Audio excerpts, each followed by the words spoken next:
Hello students, तो last class हमने देखे थे जो रेट ऑफ रिएक्शन है इट डिपेंड करता है कंसंट्रेशन पे, एंड जो rate of reaction that is directly proportional to concentration of reactant.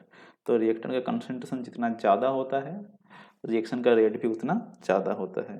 तो हम अभी रिएक्शन का रेट को मैथमेटिकल वे में एक्सप्रेस करेंगे। तो उसके लिए हम एक जनरल रिएक्शन लेते हैं। तो कोई भी रिएक्शन ले लेंगे, A B B give rise to C C plus D D. तो ये जो रिएक्शन है, ये रिएक्शन के लिए हम अगर रेट का एक्सप्रेशन लिखेंगे तो रेट जो है, रेट ये दोनों ही रिएक्टेंट का कंसंट्रेशन पे डिपेंड करता है। तो rate is directly proportional to concentration of A की पावर एक्स लिख रहा हूँ, कंसंट्रेशन ऑफ बी की पावर वाई। एक्स और वाई मैं क्यों लिखा, ए की पावर एक्स बी की पावर वाई, आप फिजिक्स में भी डायमेंशनल एनालिसिस में देखे होंगे। अगर उस डायमेंशनल फार्मूला निकालने के लिए आप जैसे लिखते थे कि जो जिसका आप डिराइव कर रहे हो वो अगर किसी पे डिपेंड करता था तो आप उसकी पावर ए बी सी जिन जिन लोगों पे वो डिपेंड करता था, सपोज कोई अगर एक क्वांटिटी है एक्स वाई जेड पे डिपेंड करता था तो आप एक्स की पावर ए वाई की पावर बी जेड की पावर सी लिखते थे। सिमिलरली यहाँ पे हम लिखे कि क्योंकि ये रेट कंसंट्रेशन ऑफ ए पे डिपेंड करता है तो ए की पावर एक्स लिखा गया, और कंसंट्रेशन ऑफ बी पे डिपेंड करता है इसीलिए बी की पावर वाई लिखा गया। ये जो एक्स एंड वाई है, जो एक्स और वाई है, ये X and Y may not be equal to X and Y may not be equal to a and b respectively। तो यहाँ पे जो कोफिशिएंट है, स्टोकियोमेट्रिक कोफिशिएंट है, इन कोफिशिएंट के साथ ये एक्स एंड वाई हमेशा बराबर नहीं हो सकते, सेम हो भी सकते हैं, अलग भी हो सकते हैं। ये एक्स एंड वाई अलग क्यों होते हैं, क्योंकि कोई ज़रूरी नहीं कि जितना सारा हम ए लिए है कि जितना सारा बी लिए है सारा एक साथ आके रिएक्शन कर दें, क्योंकि कोई मोर देन वन स्टेप में भी रिएक्शन हो रहा होगा। मोर देन वन स्टेप में तो एक स्टेप में दो तीन मॉलिक्यूल कुछ रिएक्शन कर रहे होंगे, नेक्स्ट स्टेप में बाकी फिर रिएक्शन कर रहे होंगे। तो ये रिएक्शन का इंटरनल स्टेप मैकेनिज्म को देखने से ही पता चलता है। इसीलिए हम ये जो रिएक्शन को देख के ये रेट इक्वेशन नहीं लिख सकते हैं, और एक्स और वाई को रैंडमली ऐसे हम नहीं लिख सकते हैं। तो ये रेट इक्वेशन लिखने के लिए जो एक्स और वाई का जो ए और बी का जो पावर है एक्स एंड वाई, इसको एक्सपेरिमेंटली निकाला जाता है, एक्सपेरिमेंटली रेट को स्टडी करके। तो हम अभी देखेंगे कैसे उसको एक्सपेरिमेंटली निकाला जाता है। तो पहले थोड़ा आगे जाते हैं, उसके बाद मैं आपको शो कर दूंगा कि एक्सपेरिमेंटली कैसे ये एक्स एंड वाई निकाला जाता है, और कैसे हम देख के नहीं बोल सकते क्यों एक्स और वाई कभी कभी ए और बी के साथ सेम होगा और हमेशा होगा बोल के भी कुछ गारंटी नहीं है, वो हम देखेंगे आगे चल के। तो अगर हम इसको आगे बढ़ेंगे अभी, तो जो रेट है अगर मैं इक्वल टू करूँगा तो एक कांस्टेंट आएगा, ए की पावर एक्स बी की पावर वाई। जो के है रेट कांस्टेंट, रेट कांस्टेंट। तो अगर मैं रेट को अगर लिखूंगा, रेट को हम लिखते थे minus D in terms of reactant, change in concentration of reactant per time, D R by D T equal to क्या हो गया, K into concentration of A की पावर एक्स तो कंसंट्रेशन ऑफ बी की पावर वाई। देखो ये जो X and Y है it is determined experimentally, X and Y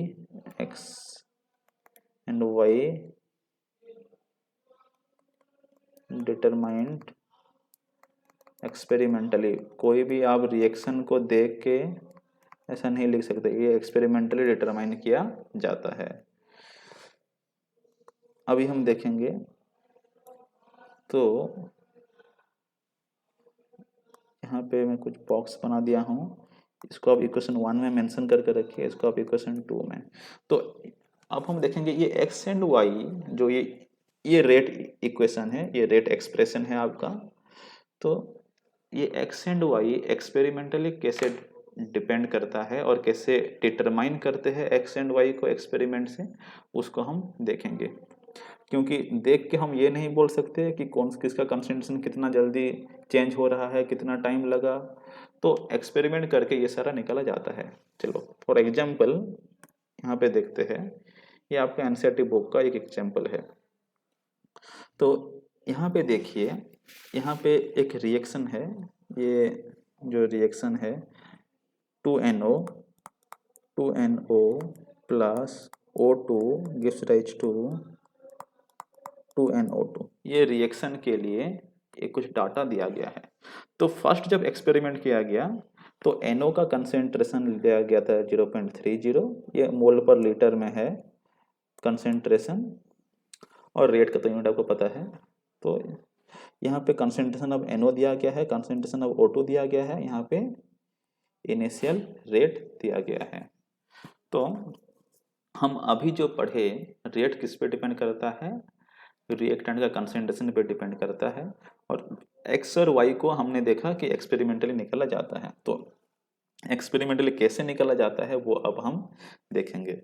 तो चलो देखते हैं। तो ये इसके लिए अगर मैं रेट का अगर एक्सप्रेशन लिखूंगा, तो अगर रेट का अगर मैं एक्सप्रेशन इसके लिए लिखूंगा, रेट का एक्सप्रेशन कैसा होता है यहाँ पे ऑलरेडी मैं बताया था। ये जो रेट एक्सप्रेशन है,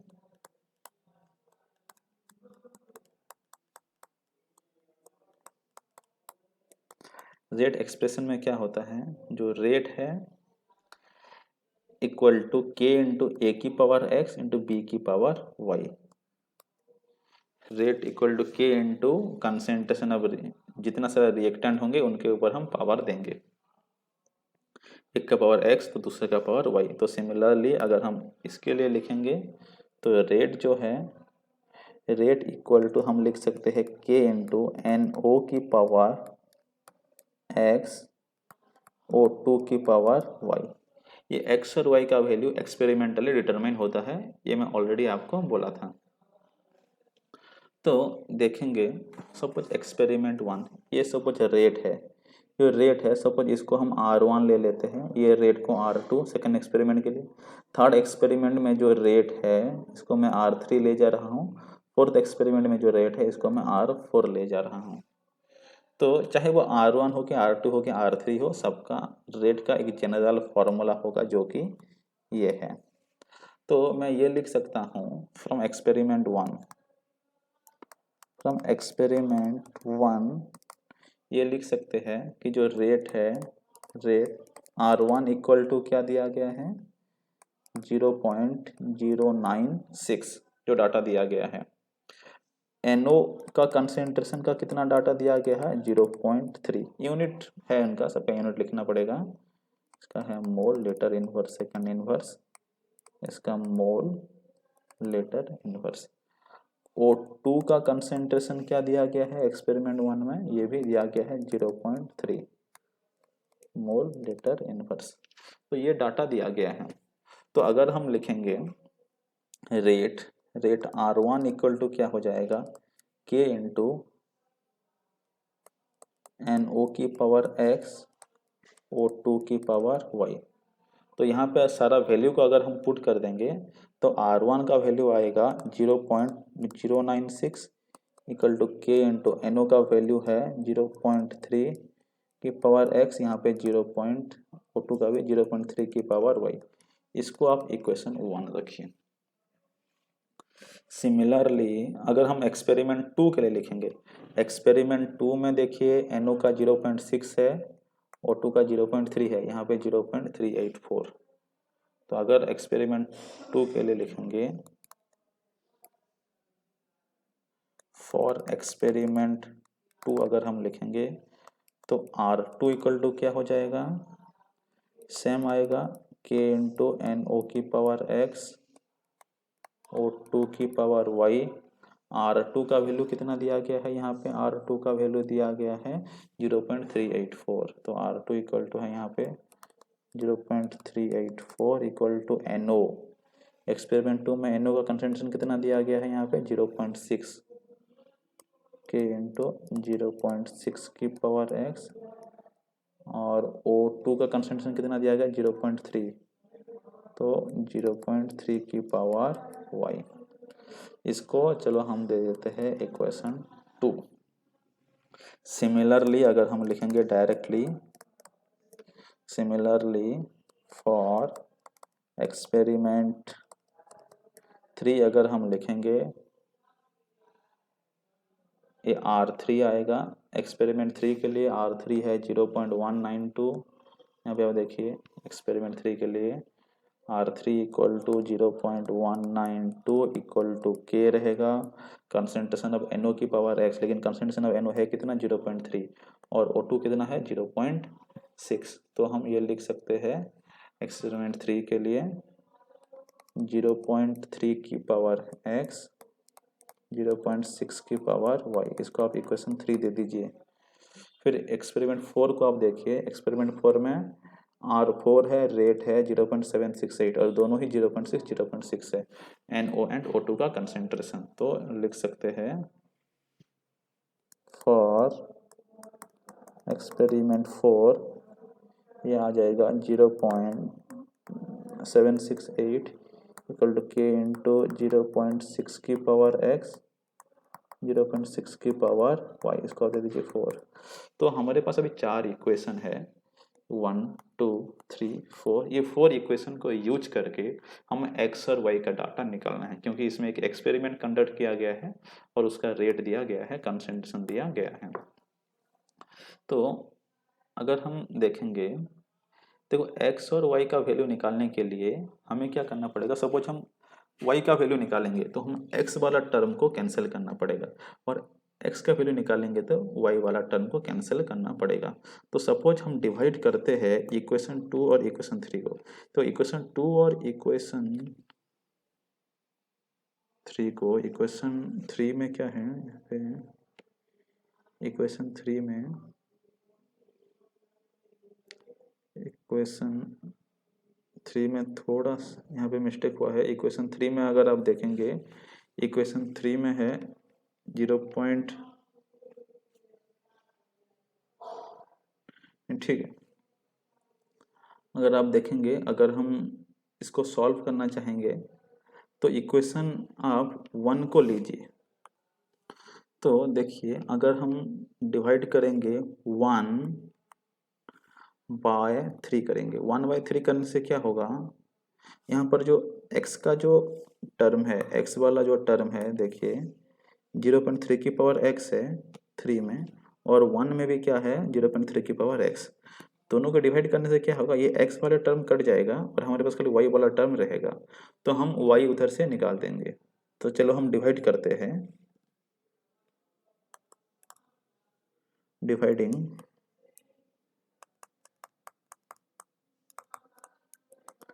1/3।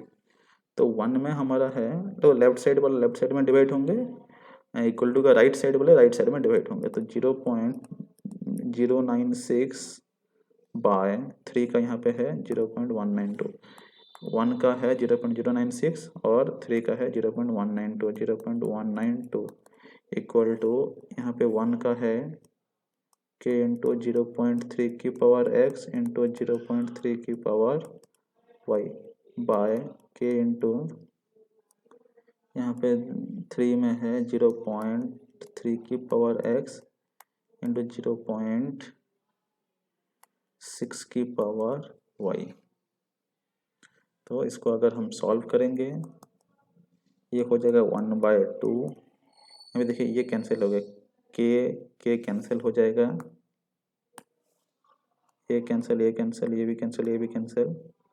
तो यहाँ पे खाली बचेगा 0.3/0.6, 0.3 का ही पावर y है, 0.6 का ही पावर y है। तो मैं यहाँ पे लिख सकता हूँ, दोनों का ही पावर y है तो टोटल की पावर y में लिख सकता हूँ, और ये हो जाएगा 1/2 की पावर y, क्योंकि 0.3/0.6, ये तो 0.3/0.6 कितना हो गया 1/2, ये 1/2 की पावर y। तो अब मैं लिख सकता हूँ 1/2 इक्वल टू 1/2 की पावर y। तो इस तरफ अगर देखेंगे 1/2 का पावर 1 है, यहाँ पे 1/2 का पावर y है। तो अगर इक्वेट कर देंगे तो y इक्वल टू कितना आ गया 1, तो y इक्वल टू 1 आ गया। तो यहाँ पे हम x को एलिमिनेट किए और y को निकाल दिए। फिर हम दो इक्वेशन को चूज करेंगे जहाँ पे y, जहाँ पे कंसंट्रेशन ऑफ b वाला टर्म सेम होगा और y एलिमिनेट हो जाएगा, तो x निकाल देंगे। जैसे कि आप यहाँ पे देखिए एक्सपेरिमेंट नंबर 3 एंड 4 को देखिए, यहाँ पे जो y वाला टर्म है वो दोनों सेम है, तो ये दोनों को अगर हम डिवाइड करेंगे तो ये दोनों y वाला टर्म कैंसिल हो जाएगा और हम x का डाटा निकाल देंगे। तो अब हम x का डाटा निकालेंगे, x का वैल्यू निकालेंगे, तो डिवाइडिंग 3/4, 3 में है 0.192, यहाँ पे देखिए इस तरफ है 0.768 by 0.768 equal to right side में 3 में है k इंटू 0.3 की पावर x, k इंटू 0.3 की पावर x इंटू 0.6 की पावर y, 0.6 की पावर y, एंड 4 में है k इंटू 0.6 की पावर x इंटू 0.6 की पावर y। तो अब अगर हम इसको सॉल्व करेंगे तो हम ये देखेंगे कि y वाला टर्म कैंसिल हो गया, k भी कैंसिल हो गया। तो बाकी जो यहाँ पे बचा, बाकी जो यहाँ पे हमारा अवेलेबल है, तो हम ये लिख सकते हैं, ये 0.192 बाई इतना अगर करेंगे तो इसका आंसर आएगा ये 1/4, और यहाँ पे कितना है 0.3 की पावर x बाय 0.6 की पावर x, तो हम इसको लिख सकते हैं 1/4 इक्वल टू ये हो जाएगा 0.3 बाय 0.6 होल की पावर x, तो ये आ गया 1/2, 0.3 बाय 0.6 1/2 की पावर x, 1/2 की पावर x, और 1/4 को मैं लिख सकता हूँ 1/2 की पावर 2, तो 1/2 की पावर 2 इक्वल टू क्या है 1/2 की पावर x। तो अगर हम पावर अगर इक्वेट कर देंगे तो यहाँ पे आ गया x इक्वल टू 2। तो इस तरह से x और y का वैल्यू डिटरमाइन किए। तो x और y का वैल्यू अगर हम रेट इक्वेशन में पुट करेंगे, हमारा रेट इक्वेशन कौन सा था, ये वाला था। तो x और y का वैल्यू अगर हम पुट करेंगे तो रेट इक्वल टू क्या हो गया, rate equal to k into N O की पावर x। x का वैल्यू कितना आ गया है हमारा, यहाँ पे देखिए x का वैल्यू आ गया है 2, y का वैल्यू आ गया है 1। तो x equal to 2, y equal to 1, ये हम एक्सपेरिमेंटली डिटरमाइन कर दिए। तो x का वैल्यू 2, तो NO की पावर जो x है ये कितना हो जाएगा 2, O2 का पावर जो y है ये कितना हो जाएगा 1। तो यहाँ पर आप देखिए x और y जो है ये कितना आया 2 and 1। तो यहाँ पे क्या है, x का वैल्यू इसका स्टोकियोमेट्रिक कोफिशिएंट के साथ सेम है, y का वैल्यू O2 का स्टोकियोमेट्रिक कोफिशिएंट के साथ सेम है। अब हम और एक रिएक्शन देखेंगे और एक ऐसा क्वेश्चंस देखेंगे और एक एक्सपेरिमेंट से हम पता कर पाएंगे कि कभी कभी तो सेम यहाँ पे हुआ और कभी कभी ये सेम नहीं भी हो सकता है।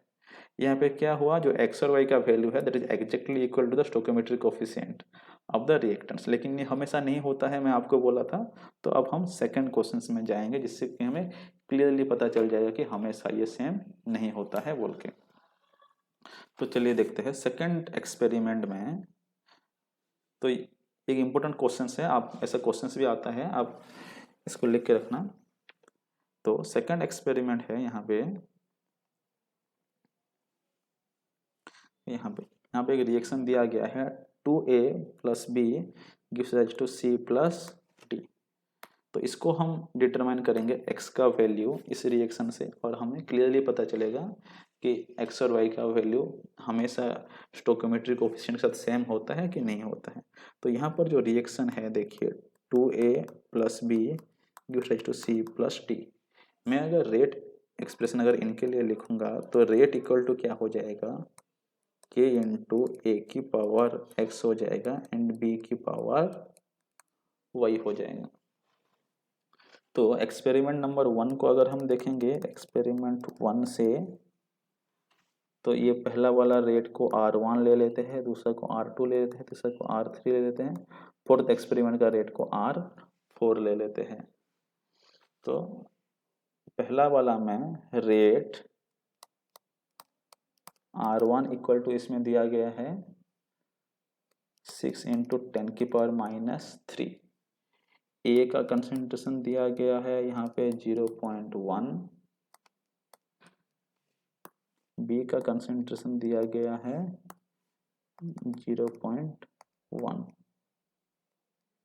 तो इसको अगर हम पुट करेंगे रेट इक्वेशन में, ये हमारा रेट इक्वेशन है, तो R1 equal to 6 into 10⁻³ equal to क्या हो गया k into 0.1⁻x 0.1⁻y।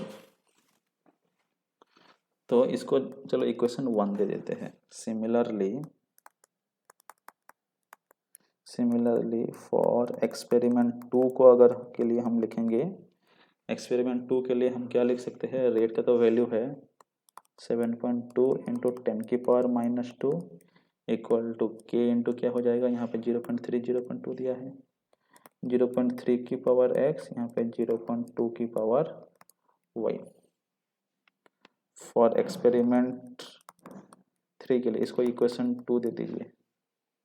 Experiment 3 के लिए अगर हम देखेंगे यहाँ पे क्या आएगा, R3 इक्वल टू दिया है 2.88 into 10⁻⁻1 equal to k into यहाँ पे है कंसंट्रेशन ऑफ ए है 0.3 की पावर x, ये है 0.4 की पावर y।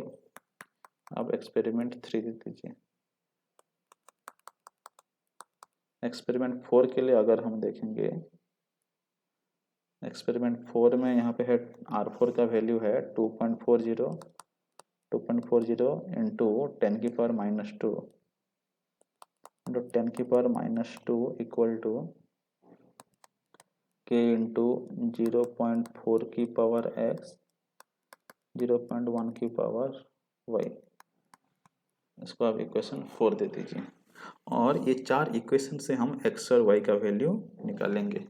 तो ये 4 इक्वेशन से हम x और y का वैल्यू कैसे निकालेंगे, जैसे कि हमें अगर x का वैल्यू निकालना है तो y वाले को एलिमिनेट करना पड़ेगा। तो y वाला को हम कैसे एलिमिनेट करेंगे, y वाला टर्म कहाँ पे सेम है आप देखिए, ये इक्वेशन 1 को देखिए, इक्वेशन 1 में 0.1 की पावर y है, इक्वेशन 4 में भी 0.1 की पावर y है। अगर 1 बाय अगर हम 4 कर देंगे तो क्या होगा, y वाला टर्म जो है कैंसिल हो जाएगा और हमारा x निकल जाएगा। तो यहाँ पे लिखते हैं डिवाइडिंग 1/4, 1/4 अगर करेंगे तो 1 में क्या है लेफ्ट साइड में 6 इंटू 10⁻³ एक, और 4 में क्या है यहाँ पे 2.4 इंटू 10⁻²। राइट साइड में है 1 में k इंटू 0.1 की पावर x, यहाँ पे 0.1 की पावर y, ये 1 में बाय 4 में क्या है देखिए k इंटू 0.4 की पावर x इंटू 0.1 की पावर y। अगर इसको हम सॉल्व करेंगे तो इसको मैं लिख सकता हूँ 6 इंटू 10⁻³ बाय 24 इंटू 10⁻³ के तो कैंसिल हो गया, y वाला टर्म भी कैंसिल हो गया, यहाँ पे 0.1 की पावर x है, 0.4 की भी पावर x है। तो अगर हम सॉल्व करेंगे तो ये 10⁻³ ये कैंसिल हो गया, ये हो गया 1/4, ये आ गया 0.1 बाय 0.4 की power x, 0.1 by 0.4 equal to 1/4 की पावर x। तो यहाँ पे आ गया 1/4 इक्वल टू 1/4 की पावर x। तो यहाँ पे 1/4 की पावर 1 है, यहाँ पे 1/4 की पावर x है। तो पावर अगर इक्वेट कर देंगे तो x इक्वल टू 1 आ गया। तो x का वैल्यू आ गया, तो y का वैल्यू निकालने के लिए हमें क्या करना पड़ेगा, x वाला टर्म को एलिमिनेट करना पड़ेगा। तो x वाला टर्म कहाँ पे सेम है, 2 और 3 पे। तो चलो डिवाइड कर देते हैं, डिवाइडिंग 2/3,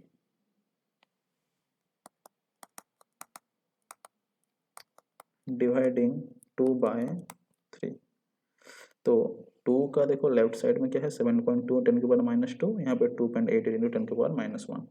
तो इसको अगर हम लिखेंगे यहाँ पे आएगा 7.2 इंटू 10 की पावर -2 बाय 2.88 इंटू 10 की पावर -1 इक्वल टू 2 में देखिए यहाँ पे k इंटू 0.3 की पावर x एंड 0.2 की पावर y है। तो इसको हम लिखेंगे k इंटू 0.3 की पावर x, यहाँ पे 0.2 की पावर y बाय यहाँ पे 4 में 3 में क्या है 0.3 की पावर x 0.4 की पावर y, k इंटू 0.3 की पावर x, यहाँ पे 0.4 की पावर y।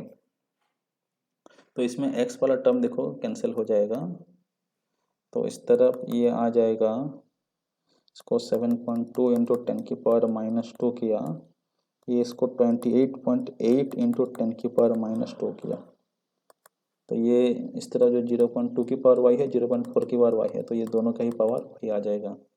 तो इसको अगर हम सॉल्व करेंगे तो ये आएगा 1/4, ये तो कैंसिल हो जाएगा, इक्वल टू ये आएगा 1/2 की पावर y। तो अगर हम पावर में कन्वर्ट करेंगे तो ये 1/2 की पावर 2 आएगा, ये 1/2 की पावर y आएगा।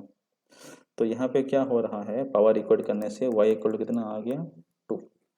तो ये जो इक्वेशन में और ये एक्सपेरिमेंट में x का वैल्यू 1 आया और y का वैल्यू 2, ये x और y का वैल्यू अगर हम पुट करेंगे रेट इक्वेशन में, देखते हैं हमारा जो रेट इक्वेशन था यहाँ पे क्या हो गया, जो rate equal to k into X का वैल्यू कितना आया है, और एक बार देख लीजिए, x का वैल्यू हमारा 1, y का वैल्यू 2, x का वैल्यू 1 आया है, y का वैल्यू 2, तो x का वैल्यू 1 आ गया और यहाँ पे b है, b का वैल्यू b के पावर जो y है उसका वैल्यू 2 आ गया। तो यहाँ पे देखिए x equal to 1, y equal to 2, तो a का जो पावर x का वैल्यू कितना आ गया 1 आ गया, y का जो वैल्यू 2, तो देखियो यहाँ पे a का कोफिशिएंट 2 है लेकिन x का वैल्यू कितना आया 1 आया, यहाँ पे b का कोफिशिएंट 1 है लेकिन y का वैल्यू कितना आया 2 आया। तो यहाँ पर जो है x एंड y जो है it is not equal to coefficient of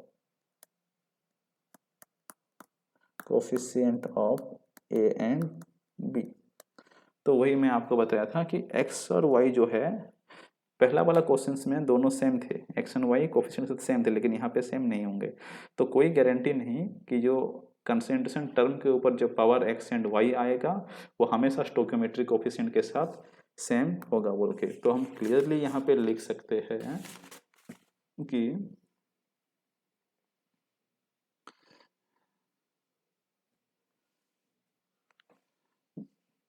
जो रेट, इसको यहाँ पे इसको बोला जाता है रेट लॉ, ये एक्सप्रेशन को बोला जाता है रेट लॉ, और रेट एक्सप्रेशन भी बोला जाता है दोनों।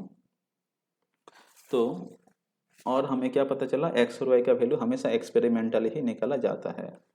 तो इसको हम ये लिख सकते हैं, जो रेट लॉ है विद जो एक्स एंड वाई का जो पावर है ये हम थियोरेटिकली देख के नहीं बोल सकते। जो rate law for any reaction can not be predicted by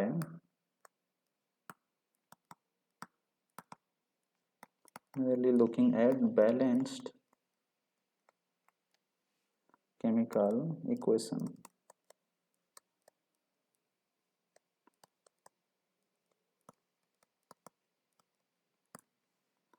But must be determined experimentally.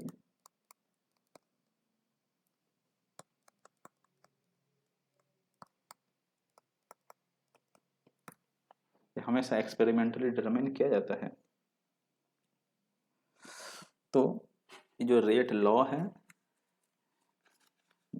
तो रेट लॉ क्या है, ये जो रेट का जो एक्सप्रेशन देखे जहाँ पे कंसंट्रेशन के टर्म्स में रेट को एक्सप्रेस किया गया है उसको बोला जाता है रेट लॉ।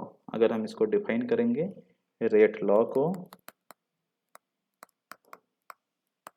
ये बहुत इंपॉर्टेंट है, आपको याद रखना है। तो इसको अगर हम डिफाइन करेंगे रेट लॉ को, तो rate law is the expression in which reaction rate is given in terms of concentration of reactant with each term raised to some power which may or may not be equal to the stoichiometric coefficient of the reacting species in a balanced chemical equation। तो ये अगर वो reaction है तो हम rate का expression ऐसा लिख सकते हैं, और एक्स और वाई का वैल्यू एक्सपेरिमेंटली ये सारा डिटरमिन किया जाता है, हम देख चुके हैं। तो बेसिकली एक्स और वाई को अगर हमें कोई भी एक एक्सपेरिमेंट दे देगा और एक्स और उसके लिए रेट इक्वेशन निकालो बोलेगा, तो एक्स और वाई का वैल्यू निकालना पड़ेगा। और अब अगर हम यहाँ पे जैसे देखें कि एक्स और वाई का वैल्यू निकालने के लिए ये क्वेश्चंस में इतना लंबा झंझट है, इतना करना पड़ रहा है, इतना ज़्यादा क्यों करेंगे, राइट। तो सिंपल से हम देखेंगे तो ज़्यादा टेंशन लेना नहीं है, एक छोटा सा ट्रिक है, जैसे कि आप ये एक्सपेरिमेंट को देख के ही पूरा एक्स और वाई का वैल्यू डायरेक्टली लिख सकते हैं। तो उसको जानने के लिए आपको देखिए, उस ट्रिक को समझने के लिए थोड़ा दिमाग लगाना पड़ेगा यहाँ पे। कैसे निकाल, पहले बात को समझ लीजिए कि अगर कोई भी रिएक्टेंट का कंसेंट्रेशन को n टाइम्स इंक्रीज करने से अगर रेट भी n टाइम्स बढ़ जा रहा है, देखो रिएक्टेंट का कंसेंट्रेशन को n टाइम्स अगर बढ़ाया गया तो रेट भी अगर n टाइम बढ़ा तो उस रिएक्टेंट के ऊपर पावर जितना हो उस रिएक्टेंट का पावर 1 होगा। अगर रिएक्टेंट का कंसेंट्रेशन को n टाइम्स बढ़ाने से रेट अगर n स्क्वायर टाइम बढ़ जा रहा है तो पावर 2 होगा, अकॉर्डिंगली चलेगा। देखिए फॉर एग्जांपल यहाँ पे देखिए, हम पहले एक के बारे में सोचेंगे। जब ए के बारे में सोचेंगे, हम ए के बारे में सोचेंगे, तब हम बी वाला को जहाँ पे फिक्स है उसको देखेंगे। बी फिक्स कहाँ पे है, यहाँ पे है बी फिक्स। एक्सपेरिमेंट नंबर 1 में बी का कंसंट्रेशन फिक्स है, एक्सपेरिमेंट नंबर 4 में भी बी का कंसंट्रेशन फिक्स है। तो हम 1 और 4 को देखते हैं। तो 1 और 4 में बी का तो सेम है, इसका कुछ लेन देन नहीं है, छोड़ो उसको। ए के बारे में देखते हैं। ए के बारे में देखने से क्या है, ए 1 वाला एक्सपेरिमेंट में 0.1 है, 4th एक्सपेरिमेंट में 0.4 है। तो ए कितना टाइम्स हो गया है, ए हो गया है 4 टाइम्स, ए हो गया है 4 टाइम्स। तो ए का जो कंसेंट्रेशन है वो 4 टाइम्स हो गया है। तो हमारा रेट कितना टाइम्स हुआ है, ए जब बी तो फिक्स है, ए जब 0.1 से 0.4 हुआ, रेट कितना टाइम्स हो गया, ये भी 4 टाइम्स हो गया, 4 टाइम्स। सो अगर एक कंसंट्रेशन जितना बढ़ा रेट भी उतना ही बढ़ा तो पावर 1 आएगा, तो पावर 1 आएगा। तो ए के पावर क्या था, एक्स था, तो एक्स का वैल्यू 1 आएगा, एक्स का वैल्यू 1 आएगा, क्योंकि रेट उतना टाइम्स बढ़ा जितना टाइम्स ए का कंसंट्रेशन बढ़ा। देखो एक्स का वैल्यू 1 आया है। अगर बी के लिए अगर हम देखेंगे, बी के लिए अगर हम देखेंगे तो ए का वैल्यू कहाँ पे फिक्स है, उन दोनों को लेंगे, ए को टेंशन लेना नहीं है, ए तो फिक्स है। बी का वैल्यू देखते हैं। बी का क्या है, रेट डबल हुआ है। बी का कंसंट्रेशन क्या है, बी का सॉरी कंसंट्रेशन जो 2 टाइम्स हुआ है, बी का कंसंट्रेशन 2 टाइम्स हुआ, तो रेट कितना टाइम्स हुआ है, R2 और R3 को देखेंगे, ये कितना हो गया है 4 टाइम्स। तो अगर कंसंट्रेशन n टाइम्स बढ़ने से रेट अगर n स्क्वायर टाइम, 4 मतलब क्या 2 का स्क्वायर ना, n स्क्वायर टाइम्स, तो पावर कितना आएगा 2 आएगा। तो अगर रेट अगर n टाइम्स बढ़ेगा, सॉरी ये जो अगर कंसेंट्रेशन अगर n टाइम्स बढ़ने से रेट अगर n स्क्वायर टाइम बढ़ रहा है तो पावर कितना आएगा 2 आएगा। तो उसी तरह से आपको देख के लिख देना है, चेक करना है। जब ए का चेक करोगे बी वाला कंसेंट्रेशन फिक्स रहना है, और जब बी का चेक करोगे ए का कंसेंट्रेशन फिक्स रहना है। तो इसको अगर मैं लिख दूंगा आप आसानी से इसको याद रख सकते हो। तो ये मैं यहाँ पे लिख दिया हूँ। अब जिसका भी पावर चेक करना चाहोगे, जिसका पावर आपको निकालना है, दूसरा का कंसंट्रेशन फिक्स कर देना है। और अगर रेट ऑफ रिएक्शन अगर n टाइम्स इंक्रीज हुआ, अगर कंसंट्रेशन ऑफ रिएक्टेंट को n टाइम्स बढ़ाया गया तब पावर 1 होगा। अगर rate of reaction n square time increase हो गया, जब कंसंट्रेशन को n टाइम्स इंक्रीज किया गया तब पावर 2 आएगा। सिमिलरली अगर रेट ऑफ रिएक्शन अगर n क्यूब टाइम इंक्रीज हो गया, जब कंसेंट्रेशन को n टाइम्स इंक्रीज किया गया तब पावर 3 होगा। तो आपको देख के ही कितना टाइम इंक्रीज हुआ है स्टडी कर देना है, पावर लिख देना है। तो डायरेक्ट आप देख के आंसर लिख सकते हैं। लेकिन अगर स्कूल वाला एग्जाम में आएगा तो ये इतना सारा पूरा लंबा प्रोसेस फॉलो करना पड़ेगा एक्स और वाई का डाटा को निकालने के लिए। लेकिन अगर एंट्रेंस में आया तो सीधा आपको ऐसे देख के आंसर लिखना है। Thank you very much.